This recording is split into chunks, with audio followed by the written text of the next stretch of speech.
Sveiki visiem, kas skatās šo video. Mani sauc Rima Lai, un šajā video, ņemot vērā jūsu dzimšanas dienu, mēs no numeroloģijas viedokļa paskatīsimies, kāda informācija ietver jūsu dzimšanas dienu, ņemot vērā dažādas numeroloģiskās sistēmas un konkrēti no numeroloģijas viedokļa.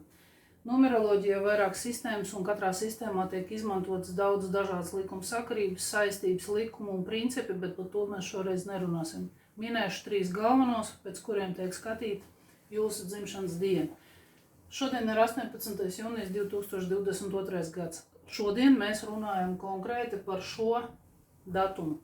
Lai izskatītu un izanalizētu jūsu dzimšanas dienu, tiek pielietoti 3 pamata principi – cikliskuma princips, karmas likums, cēloņu seku princips praktiski, un trešais nosacījums ir reinkarnācijas princips, ka mēs pieļaujam, ka ir bijusi iepriekšējā dzīve, kurā tiek uzkrāta jūsu kaut kāda konkrētā pieredze.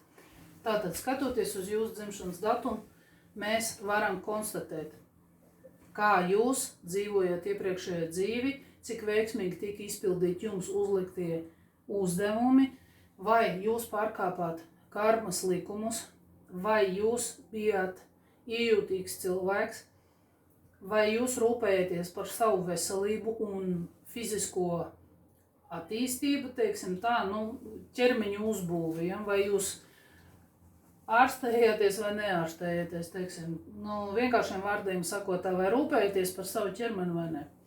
Kā arī tiek izskatīts šajā dzīvē, līdz ar to mēs izskatām, kāds ķermenis ir šajā dzīvē, vai viņš ir izturīgs vai neizturīgs, vai rētas dzīst ātri vai ilgstošs dzīšanas process ir. Otrs parametrs mēs izskatām ir augsts vai zems sāpju slieksnis cilvēkam.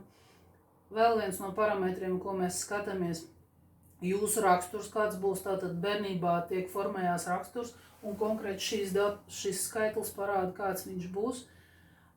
Pēdējais variants, no kā mēs skatāmies, ņemam vērā planetāro numeroloģiju, un mēs skatāmies konkrēti planētas iedarbību uz cilvēku. Tātad, bet mēs šajā brīdī izskatīsim vienu. Sākam ar to cilvēku, kuri dzimuši no 1. līdz 9. datuma. 1, 2, 3, tā tālāk līdz 9. Tātad no 1. līdz 9. datumam šie cilvēki ir iepriekšējā dzīvē savu uzdevumu izpildījuši 100%. Es šos cilvēkus saucu par teicamniekiem. Kāpēc par teicamniekiem? Viņi no dzimšanas brīža virzās noteiktā virzienā, viņiem viss ir skaidrs, kur doties, kāpēc doties, viņi mazāk kļūdās, viņi praktiski neprasa padomus. Padomus viņi prasa tikai vienā brīdī, kad viņi saņem pirmo kaut kādu nopietnu dzīves pārbaudījumu. Viņi sāk pārliecināties, ka viņi dara pareizi, kādam uzdodot jautājumu. Bet praktiski viņi virzās pa dzīvi vienu, viņiem palīdzība nav vajadzīga. Kāpēc? Iepriekšējā dzīvē 100% izpildītais uzdevums ir rādītājs tas, ka viņi ir bijuši teicamnieki. Ja mēs salīdzinām kaut kādu skolas līmeni un teiksim, tā ir universitāte ar visiem desmitniekiem pabeigt. Bet tas nenozīmē, ka viņi nav pārkāpuši karmas likums, tas nozīmē, ka viņi tikuši veiksmīgi galā ar uzdevumu. Tātad šī dzīvē ir viens bet šiem cilvēkiem. Viņiem nav dota iespēja kļūdīties, tāpēc, ka viņi ir ļoti liela pieredze guvuši un kļūdas pieļaut, viņiem ir mazāk atļauts. Tikko viņi sāk virzīties ne tur, kur vajag, viņiem ir sitiens. Kā es teicu, un tad viņi sāk tikai aizdot jautājumus, bet praktiski viņi virzās pa dzīvu paši. Nākamā grupa ietver sevi no 10., 11., 12. un 13. datums. Ar iepriekšējo dzīves programmu tikuši galā 80%. Jūs jautāsiet, kur ir 20? 20 aizgāja, rakstījuši šeit, 20%. 20% aizgāja savam es. Ja mēs paskatāmies uz datumu, un tie, kas zina astroloģiju un zina, ka vieninieks ir saules enerģija, tātad mēs uzreiz saprotam, ka viņi iepriekšējā dzīvē bija izteikts līderisms, viņi cīnījās un vairāk domāja 20% veltīja savam es, lai veiktu sasniegumus. Šī dzīvē nekas nav mainījies. Viņi nepiekāpsies nevienam, viņi grūti pakļausies kaut kam, kaut kādam cilvēkam, tāpēc, ka izteiktas līdera īpašības. Principā viņiem drusciņas, teiksim tā, sabojājās raksturs, bet galvenais, kas viņiem ir, viņi gudrības nesēja un viņi nav karmiskie cilvēki. Viņi nav pārkāpuši karmas likumus, vienkārši drusciņi izteikta līdera enerģija. Nākamie cilvēki ir no 14. līdz 22. datumam. Ieskaitot 40%, kuru palikuši pārkāpti karmas likumi. 40% karmas likumu pārkāpumi, kas mācās astroloģiju, zina tāda planēta Lilith. Uzzīmēšu melnu vienkāršu punktu, ja kaut gan apzīmējums viņai ir savādāks. Tātad pārkāpti karmas likumi. Tas nenozīmē, ka šie un šie nav var pārkāpt, šie var pārkāpt, bet šie skaitās smagie noziegumi attiecībā no karmas viedokļa. Viņi smagāki nekā šie. Tātad dzimšanas datumā praktiski uzreiz ir parādīts, ka cilvēks ir karmisks. Viņam būs karmiskie mezgli saucamie 7, pārējiem būs 5. Ja? Tātad viņiem ir slodze daudz lielāka un procentuāli mēs jau saprotam, ja šeit ir -20, -40, kurš pat dzīvi iet vienkāršāk un kurš daudz vairāk grūtības pārvarēs. Nākošie, kas ir no 23 līdz 29,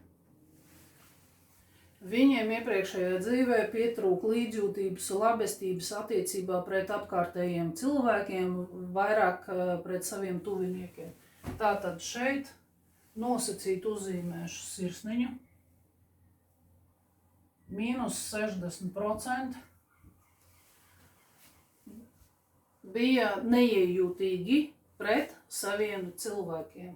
Ne cilvēkiem, tuviniekiem, apkārtējiem, tā to teikt. Līdz ar to, ja -60, mēs saprotam, ka šie cilvēki praktiski visvairāk dzīvē kļūdās. Es pēc tam uzzīmēšu schematiski, kā tas izskatās. Tātad 30. un 31. datums. Šie cilvēki iepriekšējā dzīvē ļoti alka pēc slavas. Viņi gribēja būt slaveni un dzīvoja uz citu rēķinu. Tātad šeit arī -60%. Kā tas izskatās schematiski, kā šie cilvēki pa dzīvi virzās. Tātad šim nav pieļaujams kļūdas, tikko kļūdās ir sitiens. Šiem sitiens būs drusciņi mazāks, jo cilvēka likteņa pārbaudījumi nāk kaut kādā noteiktā periodā. Šitiem periodu neviens negaidīs. Viņiem uzreiz būs sitiens, ja viņi virzās tur, kur nevajag. Uzzīmēšu schematiski. Ja šie no punkta A virzās uz punktu B, šie virzās šādi. Un tikko viņi drusciņi novirzās, viņiem ir šeit sitiens. Ja? Šie pa dzīvi virzās gandrīz pareizi, tikai drusciņi šādi. Šie būs no 10. līdz 13. No 14. līdz 22. datumā dzimušie. Viņi sāk iet šādi. Attiecīgi no 23. līdz 31. viņi sāk iet šitā. Tātad, ņemot vērā šo schēmu, mēs jau varam pateikt, kurš pa dzīvi vairāk kļūdīsies, vairāk punus dabūs, vairākas profesijas mainīs. Šie cilvēki ir tie, kas iet visu laiku un meklē, kas es esmu, kāpēc es piedzimu, kur ir mans ceļš, ar ko man jānodarbojas. Šie cilvēki staigā pa labirintiem. Jo šiem problēma nav, šie netiek galā vienkārši ar savām ambīcijām. Šiem patīk uzkāpt grābekļiem, tad šie nesaprot ne savus talants, ne savu virzienu un daudz vairāk dzīvē, tā teikt, pārbaudījumiem iziet cauri. Kopumā viss konkrēti pa katriem datumiem, kāds ir izteikts šīs īpašības un kā tas dzīvē strādā, to es ierakstīšu citā video. Paldies, ka skatījāties. Visu labu!